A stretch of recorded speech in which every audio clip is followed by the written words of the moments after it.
Hi guys, welcome back to the Train Brave podcast. I'm Renee McGregor. And I'm Chris Hendy. And today, guys, we're going to talk about something completely different. And then Boris made an announcement which caused Chris and I to get quite concerned. So today we are going to talk about what does this term unlimited outdoor exercise mean? Obviously, we have real concerns about the people we work with and how that's going to be interpreted. I spent actually most of the night lying awake worrying about people that I know I work with, thinking they're going to use that as validation that, well, if the government said it's okay for me to be outdoors as much as I want to, then I'm going to use that to my advantage. And I guess we want to make today's program very much about understanding the potential risks of doing that, and also help you to with some strategies to keep you on track. Like, fundamentally, we do not want a flurry of injuries, illness, overtraining, issues turning up in the next few months. So that's what we're going to talk about today. Yeah. No, so I mean, we were talking about this just before we jumped on here, that we work with a lot of athletically minded individuals. So people who have goal orientated individuals, had races, who are aspiring to hit certain races or hit certain distances for time. And I think right now a lot of people are bored. They don't have they're not at uni, they're not at work. They're at home. They might be furloughed, and so they have time to think. They have time to do more.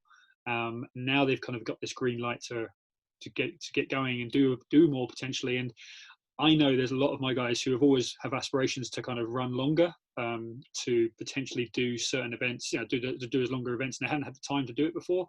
Whereas now they've got this time, and I say our biggest concern is that they kind of just give it a crack. They start kind of upping their distances, increasing the volume, increasing the intensities of things, going for that longer run, longer hikes, longer walks. It all has a fuel. You need to be able to fuel adequately. You need to think about the energy expenditure. You need to think about how your kind of your fuel intake. But I think our biggest concern is overtraining. People ramping things up too quickly, getting injured, burning out, all those things that we see every single day. And right now we've gone from we've all been highly suppressed for 2 months now, and then suddenly to get that kind of the gate to being opened, and it's what people are thinking. Oh, okay, well, I've got no time. I've got loads of time now. Let's just go for a massive hike or a massive run. So yeah, I think today is very much about we want to just highlight the pros and the cons to that mindset, and how we can kind of really want you to think about how you can strategize in this time. Yeah, absolutely. So I think, like as Chris has said, we're all in very different circumstances at the moment. Like, some of us have, we are working, so potentially we still have those time constraints, and so it probably won't affect us, this unlimited outdoor exercise. But the people I work with, a lot of the individuals that I'm talking to on a daily basis, some of them are uni students, like student athletes. So obviously unis are they're not in place at the moment. Some of them are individuals that are working from home, like majority of us, that can work the schedule they want to. So I'm quite set, because I have a clinic with specific times that I'm working with individuals. It means that I actually don't have loads of time in the day to go off and do extra activities. Whereas I appreciate if you're doing something that just involves sitting in front of a laptop, and as long as you get the emails sent and you get the workload done, some of you may rearrange that to work for you, which is absolutely fine. And why shouldn't you? You can enjoy sunshine and whatever else. We're not saying you shouldn't. I guess we want to make a really clear definition between overtraining, so this unlimited outdoor exercise, and unlimited outdoor exposure, is kind of how I'm going to try and separate it. We're not saying you shouldn't be outdoors, because obviously there are huge benefits to being outside, especially at this time of year. It's a really good way of getting your vitamin D. We know that it's good for your mental health. It gives you like headspace, and also just being in nature is really, really important for your well-being. We've got studies and facts on all of this. However, that doesn't mean that you have to be physically active in this outdoor space. You could be sat under a tree reading a book. You could be, playing frisbee with your family, if that's within your household. Obviously, we know that we're supposed to stay within our household still and not meet people outside of our household. So, sticking to the rules as such, which I know are a little bit blurred, a little bit confused, but sticking to the rules, there's still plenty you can do outdoors. And so we're not for 1 minute saying stay inside and don't get sunlight, but we are saying please, please, please be careful about pushing your body now harder. And especially with so many of you having time available, I get it. I get why you think, well, I'm bored, I'll just go for a walk, right? I've done that. I've cleaned the dishes. I've done all the jobs around the house. Maybe I'll jump on the turbo, or I'll go for a bike ride. Like, I can understand why people want to do that, because you're trying to keep yourself busy. But there's something to be said, particularly with the individuals that we work with, but I think with anybody, is that a lot of us do like to stay distracted. I mean, how many people can say they are comfortable with just sitting with nothingness? Chris, are you? No, I mean, that's the thing. I think most of the listeners here will be, we're actively minded individuals. We like to stay active mentally and physically. And I think when you said go back to the whole exercise versus experience, I think that's the most important. We've got to be, what we're trying to do is we want people to be outdoors, but just don't think of it as exercise. Think of just getting out and just kind of experiencing, just kind of go out and enjoy the sunlight, just relaxing, read. I cannot say enough. Like, this is, most people here are student athletes. They desire to be better at what they do in some shape or form. You want to better yourself. And there's so many different other things you could be doing to do that, not just the physical attributes. You don't have to be constantly thinking about developing yourself physically. If you are a university student, or you want to be a better student athlete, there's so many other aspects you could be focusing on, looking at the strategy of a game, the skill of your game. There's different ways you could be kind of pouring your energy into, instead of kind of just trying to expend it in some form of sweating exercise. And that's, I think, we want to really work on. And I think that need to stay active, it doesn't just need to be physical. Like, if you are sitting, or you're just you're lounging out in the field under a tree, you could easily be pouring your energy into reading. If you're that type, then for me, I love to read. I'm constantly reading facts, and reading. I think there's not much fiction you read at the moment, because it's you're reading about psychology, you're reading about nutrition, you're reading research. There's nothing wrong with that. I'm not going to, to say that you probably should read some fiction at some point would probably be good for you, Rini. What do you reckon? Yes, a few friends have definitely commented on that this week. They laugh at me when I tell them what I'm reading, because they're like, do you ever read anything that's not educational? The answer is I do, but I've really struggled to find a book I can escape into and really, really enjoy that's fiction. So if anybody has got any suggestions, please do send them, because I'm always looking for good books to read. Yeah, I mean, I'm a big, you look at my library of books, whether at the gym or here, it's all personal development stuff. It's kind of business, it's sport, it's physiology. It's, like, we all have our niches and we all have our things that we love to read and are passionate to read. But for me, that's where I escape to. Like, if I'm not physically training, like which I probably do something every day, to a certain degree, but then the other time I'm pouring my energy into my work, or I'm reading, or I'm or I watch a movie or an episode or something. Like, I think we just got, what we're talking about here really is balance, isn't it? Like, what we are concerned is about that imbalance that this phrase unlimited physical outdoor exercise is going to bring. And we just want to really reinforce balance. And it's something that comes easy to some people, and some people it really isn't. And balance is so important. I think that's our role as a coach with all the people that we work with, is we're constantly reinforcing other areas to consider to bring balance or holistic balance to the individual. Would that be fair to say? 100%. And I think, like, if I'm honest, and this is the last one I'm going to say it, I think yesterday's message about unlimited outdoor exercise was really irresponsible. And I know some people will say, yeah, but he was trying to be generalized with the whole population. And obviously, Chris, you and I work with a minority of the population, but that doesn't mean that it doesn't matter. And when I heard that phrase, I was like, oh my goodness, right, this is going to open a whole can of worms, because I understand the people I work with, and a lot of them do not have that self-awareness. Like, the conversations I have been having over the last 6 to 7 weeks have been fairly exhausting in trying to help people to understand that, of course, they are feeling uncomfortable. Of course, they are feeling like they need to run or move continuously. They are feeling restless because we are in incredibly uncertain times.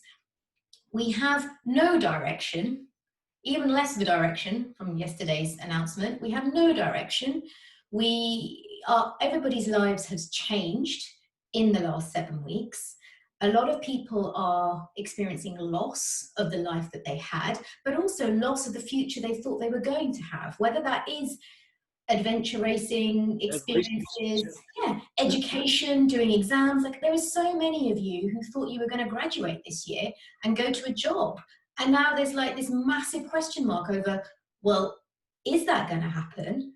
If it does happen, when is it going to happen, and how's that going to look for me? So what's obviously the coping mechanism to that kind of anxiety is what? It's movement. A lot of people, yeah, people run away. Like I said to you, I sat on my front doorstep on Saturday in the sunshine because I don't have a garden, and it was really lovely, and I just wanted to kind of absorb the sun a little bit. And I sat there with Bailey, and I sat there for about an hour doing absolutely nothing, because it's something I have had to learn to be okay with. I do not find it comfortable to sit and not work, or to sit and not read, or to sit and not be distracted. But there's something to be said about sitting there and just being. And it's really, really difficult.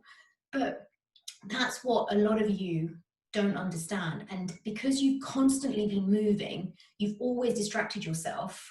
You've always found a method to basically deny those uncomfortable feelings. Of course you want to do more exercise. I mean, it's a no-brainer, right? So let's think about it then. We've got a lot of our guys who are city-based individuals. They don't have a garden, similar to you. They have been given a green light. Is it 50 miles they can drive, or 50 kilometers from their surrounding, from their home they can kind of drive to now? So I think there's a level of distance they can travel. So, give them their due. They're going to go. They're going to go, and they're going to go for a night, or go for that longer run. Now they're going to travel. So what can we be doing, kind of, to obviously what sort of strategies or considerations should they have? I mean, fueling. I'm thinking, all of you that are thinking, I'm going to crack on and I'm going to run 10 miles further than I've ever run today. That sort of mindset should be squashed right now. Like, don't think about doing anything greater than you're used to doing, that by 10-15% more. Okay, if you do that, it's the basic physiology. You're going to blow up somewhere. Your body's not going to like that.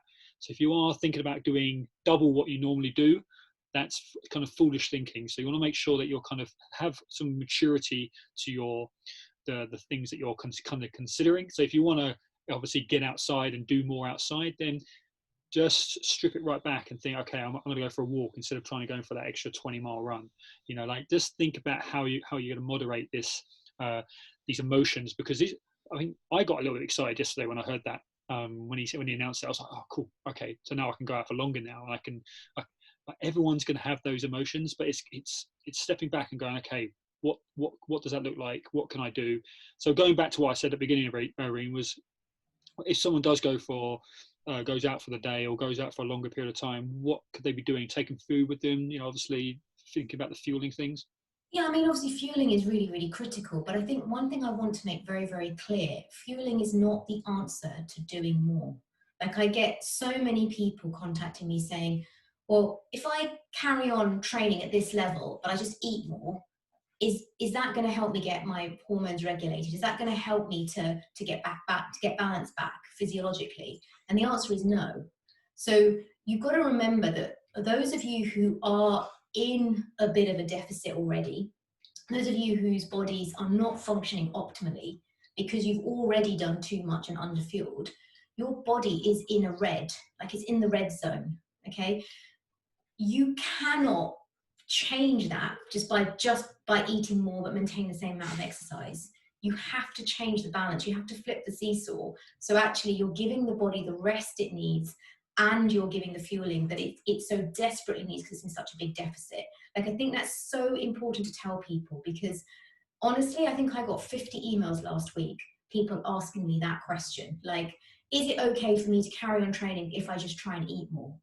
Firstly, if it was as simple as you lot eating more, you would have done it. So we know there's always a barrier with eating more anyway. But secondly, the answer is no, because fundamentally the body needs rest, and it needs to know that stress has been taken away. So the first thing I would say, Chris, is please be conscious of where you are at in yourself.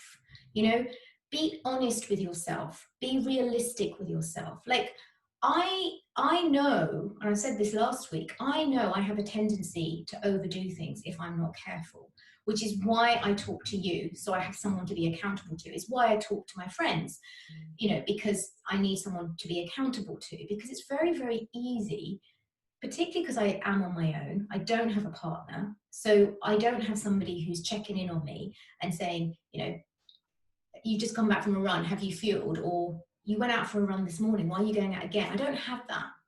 And I think a lot of us don't. And I'm not saying that, you know, you need to go out and get a partner or anything, but I think it's understanding that you have to be really, really honest with yourself. So if you are somebody that maybe is well, and you want to make the most of the fact that we can now go 50 kilometers away and we can go for a slightly longer hike or whatever, as Chris said, be really mindful of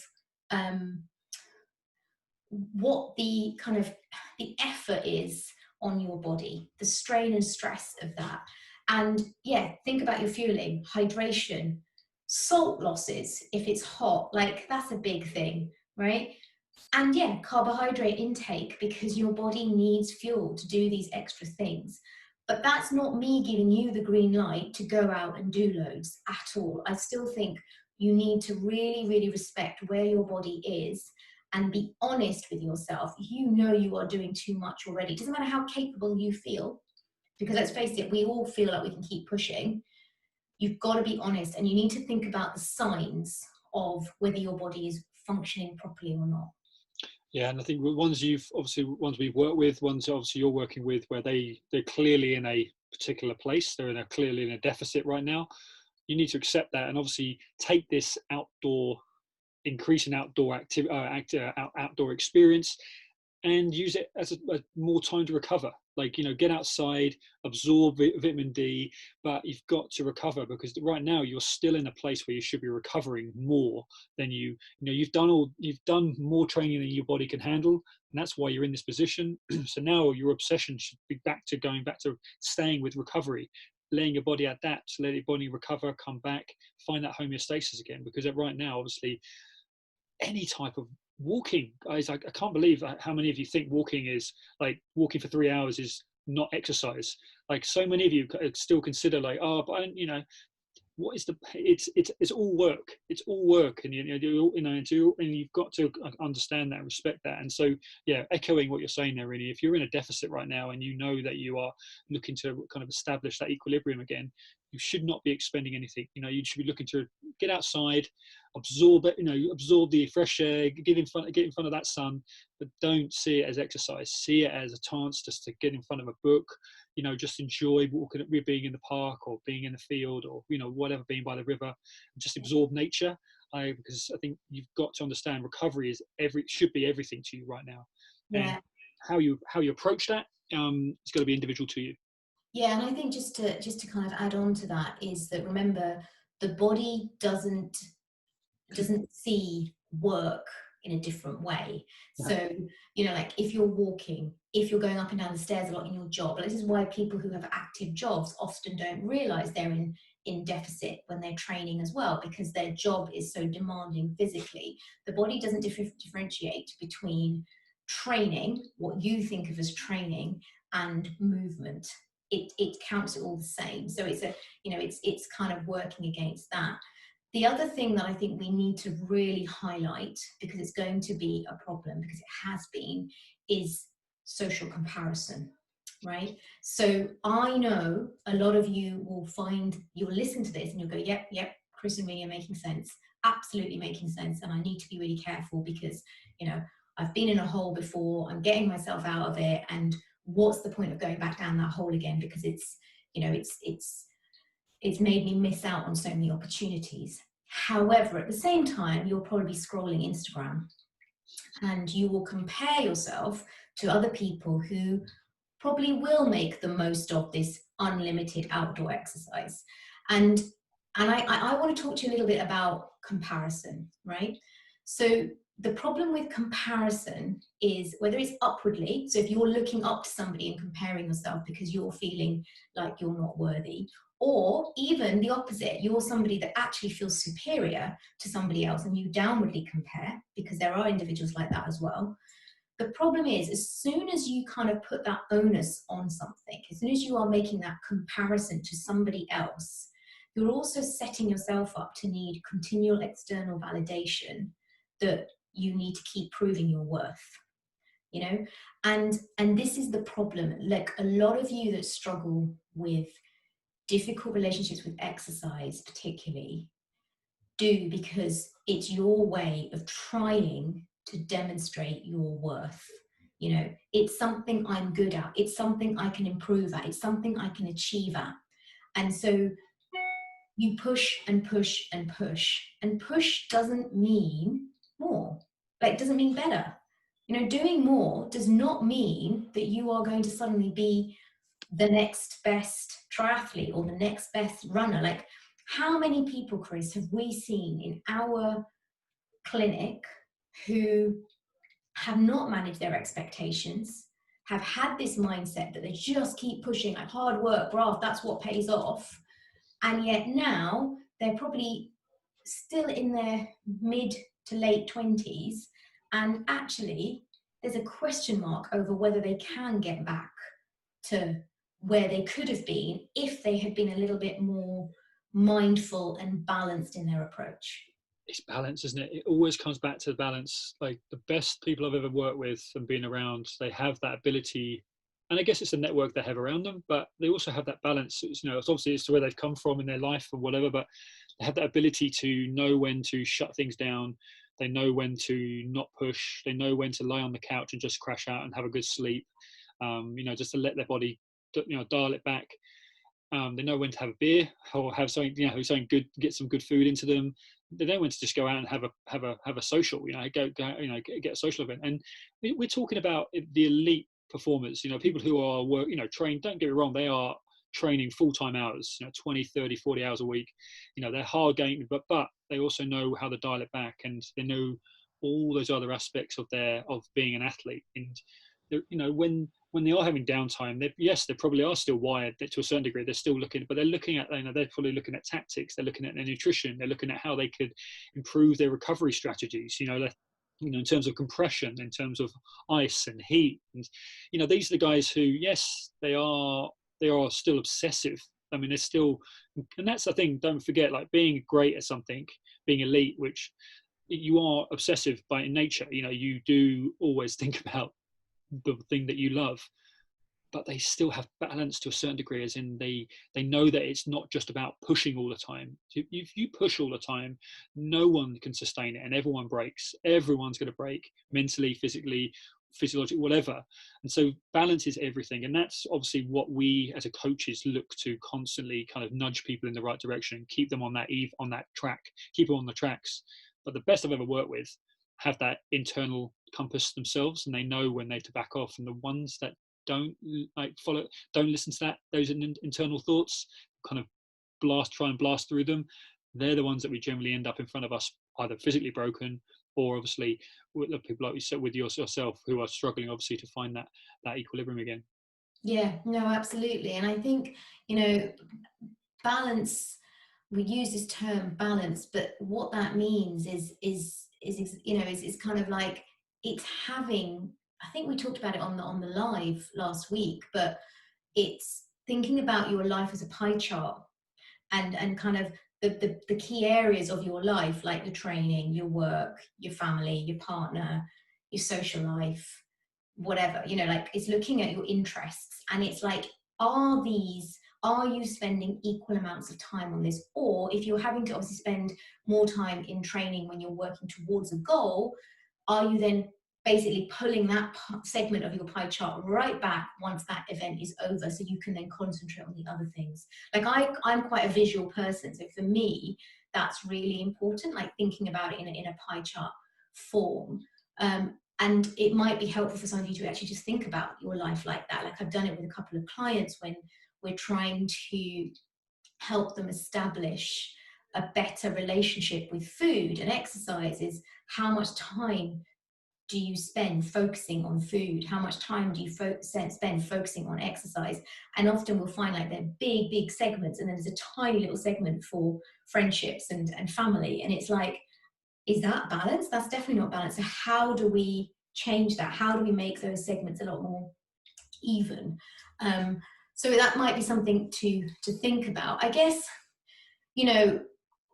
from my point of view, my recommendations to the people that we work with will not have changed. In light of yesterday's announcement, I will still say very, very clearly that if you are somebody who is underweight, so you don't need to be underweight, but you're a female who has no natural menstrual cycle, or you are a male that knows that probably your testosterone is low, or you have been diagnosed with RED-S or overtraining. And I know a lot of you have been in touch, like a big percentage of you have been in touch, who said before the lockdown, you'd all been diagnosed with RED-S. And then unfortunately, there's been no support put in place because of the lockdown and services being discontinued. And I really, really am sorry that you have to experience that. So hopefully this will help you. But if you are any of these individuals, we are trying to get your body back to equilibrium, which means we want your hormones to regulate. We need your hormones to regulate so that actually everything else regulates. Your mind regulates, your biochemistry regulates, your ability to train is improved because you regulate. You'll actually adapt from your training better if you regulate. And so for these individuals, my advice, and it is generalized because obviously all of you are different, and I can't give individual advice, but I would always say you should never do more than 60 minutes of training a day, max, ever. And that should be an effort no more than 6 out of 10. And you should have at least 1, if not 2, full entire rest days. And my advice is, I would very, very much say that is still what a lot of you should be working towards. Chris, do you want to add anything to that? Yeah, I mean, it's following the program. I mean, echoing what you're saying there is none of my guys are going to change. Like, I said it from last week. So all my guys I'm working with, I don't really care what anything happens. Like, whatever the announcement was going to be at the weekend, the program still stays the same. Like, I want you to, I'm going to be here. I'm trying still following the program because I want my guys to understand there's a process to the recovery. There's a process to getting stronger. There's a process to getting fitter, and just by trying to cheat the curve, by trying to ramp things up, and reacting to your emotional state, like getting excited, and every now and again, once in a blue moon, there's nothing wrong with it. But then if you're reacting and you're suddenly ramping everything up, you're just going to break. You're going to break somewhere, And so, all my guys, I'm just saying, trust the process, follow the program. Kind of all these little phrases, but they understand it because they've broken themselves prior to this. So it's easy for me to say this, but some of my guys who aren't who haven't been through that, I'm just constantly reinforcing it because we can't afford for any of my guys to do any more, to excessively increase anything because they're gonna break. It doesn't matter whether they're walking, hiking, running, swimming, cycling. If they ramp anything up, strength training, anything that along those work lines, they're gonna break. So trusting the process, following the program, with our RED-S cases, we're making sure that they're getting that foundation back, getting that equilibrium back. You talk about restoration and everything, but that clarity that comes once you restore and you get that back to that balanced position, the clarity of mind that you have to realize, oh my God, I realized how hard I was pushing. I realize now.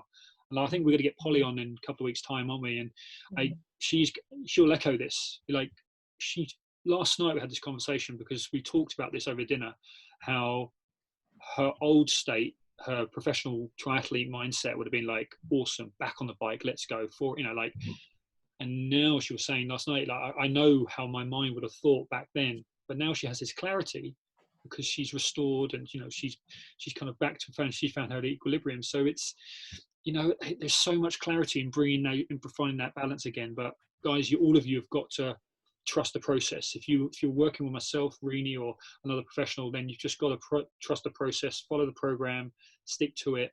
And I think just again, the other thing to say is, we've talked about bodies breaking down. Again, we are in a position right now where you can't always get the help you need. Like, although there are a lot of physios who are working online, there's a limit to what they can do online. We can't send you for MRIs to go and check if you've got a stress fracture or not. Like, you have to be conscious that it's actually really difficult right now to manage anything new. Like, I'm not for 1 minute saying you shouldn't. I'm not for 1 minute saying that you shouldn't go and seek medical help, because, I think we should all be trying to seek medical help because we still count and we are still relevant, even though we are in the midst of a global pandemic. Actually, your needs right now are also still really important. However, I'm just saying it's probably going to be more difficult to get the support that you need medically and physically if something does go wrong. So with that in mind as well, just be really, really sensible. Like, I honestly, guys, I really do get it. Like, I genuinely understand.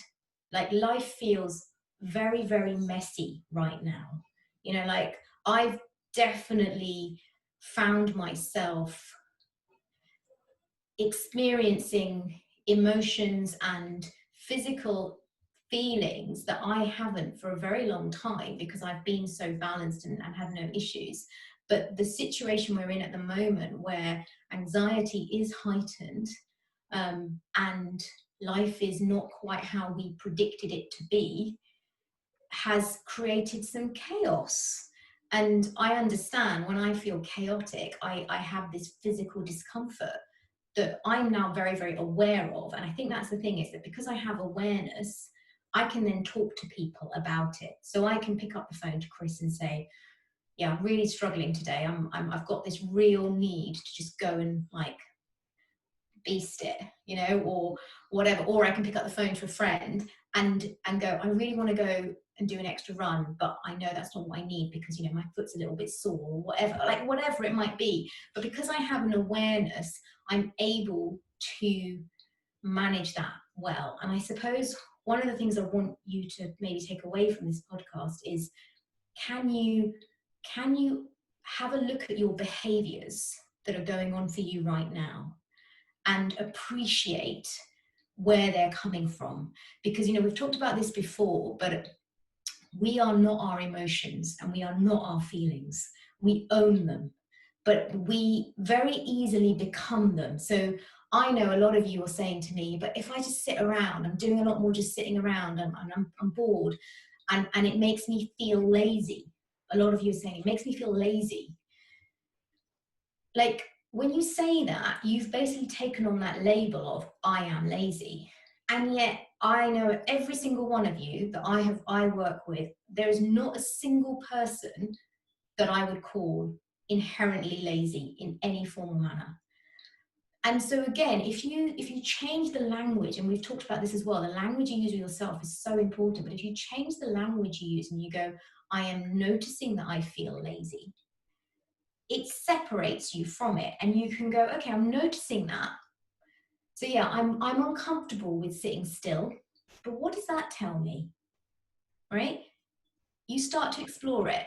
Yeah, I mean, for me, I just, as a coach, I hear, when I hear someone say that, I'm saying, but I flip it and go, you're recovering, like you're adapting. Like, pretty much everyone I work with has zero concept of how to recover properly. And so when people say that, I'll just, but I'm sitting on the couch, I'm like, yeah, but that, if you are training, if you are performing, and like, even if you're coming from a deficit, a place of where, you've been in front of yourself, Rini, or you're still recovering. There's adaptation happening. Like, so instead of saying you're lazy, that's the old self. That's your old thoughts. Like, your new thoughts, your educated mind should be saying, actually, I'm adapting here. I'm recovering, so that the next session I do tomorrow or the day after, I'm going to be on point for. I'm going to have that much more clarity. I'm going to have that much more energy to utilize.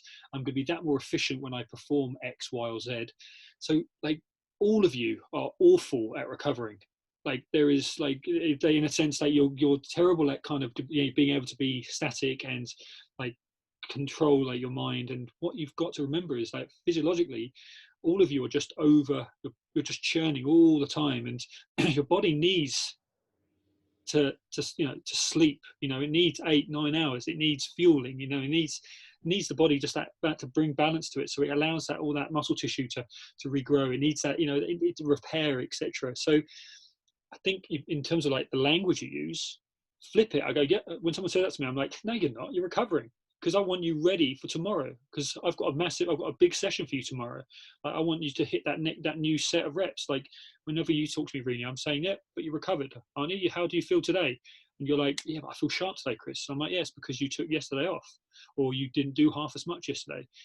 It's once you get over that hurdle and you change the language and you start behaving more, understanding the language better, it's not lazy. You are far from lazy, guys and girls. Like, you're in, like, the 1 percentile of the population who is active on a daily basis. You're already above the norm. What you've now got to do is change your perception and go, right, am I recovering? Am I, like, all those things are so important. So yeah, language is super important. It is. And I think the other thing for that is that obviously sometimes it can, I'm completely in agreement with you, but sometimes it can be quite hard to flip it when you are experiencing quite a difficult emotion. Yeah. So this is why we say try and explore it. Like, if you go down that road of, I'm noticing I feel lazy, and actually that's really interesting. I'm noticing I'm really struggling to sit still. Then you can go down the road of being a bit more compassionate towards yourself. And that's something that you guys are really not very good at, is being compassionate towards yourself. You'll be really compassionate towards your partner or towards your best friend or towards your children, but you will not be compassionate towards yourself. And yet, if you can't learn to look after yourself, if you can't learn to be compassionate with yourself, how can you then really put yourself out there? So it's something I'm really, really working hard on myself, is being a bit more forgiving and a bit more compassionate, and going, do you know what? Yeah, resting is something I find quite unusual. However, I'm noticing when I rest, I train better the next day. Or I notice when I rest, actually, in my case, what I'm finding is I'm much more creative. Like, my brain is much more creative. So I'm coming up with some really great new ideas from a work perspective. I'm doing a lot more writing. I'm finding that actually some of the things that I have kind of had a bit of a mental block with, I've been able to do more of. And so that's because I've allowed myself to have some space to respond and be more compassionate. So I get it. This is going to be very, very tough for a lot of you. And as we've said, it's not easy, because we do have social media that's going to constantly be throwing stuff in your face, which will make it harder and harder and harder for you to know what's right for you. But I hope we've made it really, really clear today that unlimited outdoor exercise is a very irresponsible term for the majority of people that listen to this podcast, but really for anybody, to be honest. And actually, let's think about this being more about, achieving balance within training, and maybe enjoying the outdoors unlimitedly. So you enjoy the experience, as Chris said, of being outdoors, of feeling the sun against your skin, of noticing the trees, of sitting with your feet in a river, whatever it might take.